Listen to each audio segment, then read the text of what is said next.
윤석열 대통령이 국민의힘 권성동 당대표 직무대행에게 보낸 이른바 내부 총질 문자와 관련해 대통령실도 입장을 밝혔습니다. 지나치게 확대 해석하거나 정치적 의미를 과도하게 부여하는 건 바람직하지 않다고 밝혔습니다. 취재기자 연결합니다. 조은지 기자. 네, 용산 대통령실입니다. 네, 일단 대통령의 직접 언급은 아닌 것 같아요. 네, 윤석열 대통령은 평소 외부 일정이 없으면 예외 없이 이곳 용산청사 출근길마다 약식 회견을 진행하는데요. 공교롭게도 내부 총질 문자로 관심이 집중된 오늘 제4차 비상경제민생회의가 있는 분당 서울대병원으로 곧장 출근했습니다.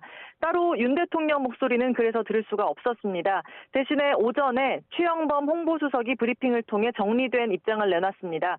사적인 대화 내용이 어떤 경위로든 노출돼 국민이나 언론에 일부 오해를 일으킨 점은 대단히 바람직하지 않다, 유감스럽다라고 했고요. 또 윤 대통령은 당무에 일일이 지침을 주는 일이 없고 이준석 대표에 대해 부정적으로 언급한 것도 들은 적 없다고 밝혔습니다. 노출된 문자는 당이 어려운 데 애쓰는 권성동 대행을 격려하고 덕담하는 차원으로 짐작한다며 확대 해석은 바람직하지 않다고 했습니다. 최수석의 주요 발언 들어보시죠.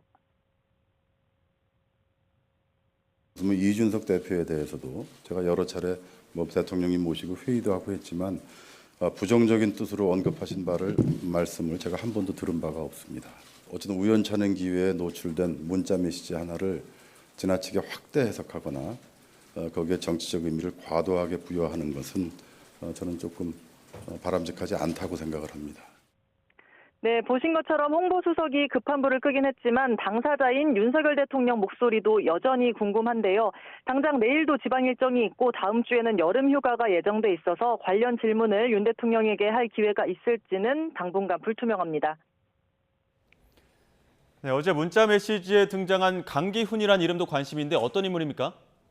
네, 권 대행의 메시지 입력창에 강기훈과 함께라고 쓰여 있었죠. 집권여당 대표가 대통령에게 언급하는 인물이 누구일지 관심이 불붙고 있는데요. 일단 대통령실 행정관 중에 강기훈이라는 인물이 있습니다.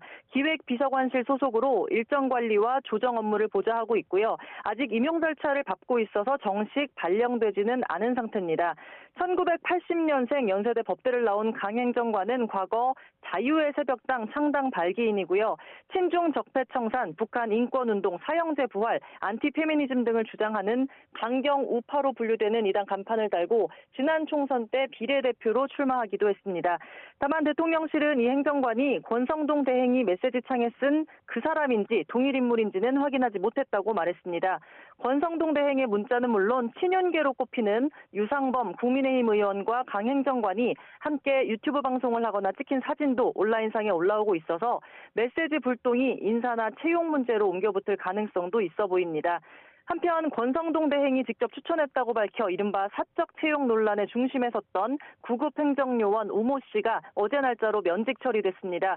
대통령실은 우 씨가 선거운동 초반부터 참여해 업무 능력이 충분히 검증됐고 정당한 채용 절차도 거쳤다고 밝혔지만 아버지가 강릉 선관위원인 것이 드러나는 등 이해 충돌, 아빠 찬스 등의 논란이 불거졌습니다. 지금까지 용산 대통령실에서 YTN 조은지입니다.